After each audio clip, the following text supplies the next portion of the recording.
Every day across the U.S., thousands of children are reported missing.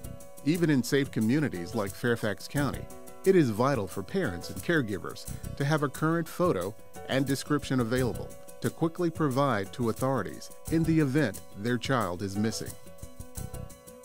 At events across the county, the Sheriff's Office will provide parents with free child ID cards, and it only takes a few minutes.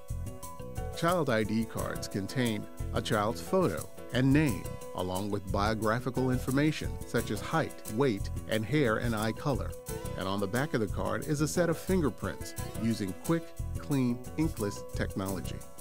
For more information on the next Child ID event, or to request that the Sheriff's Office attend your event, call 703-246-4183 or visit fairfaxcounty.gov/sheriff.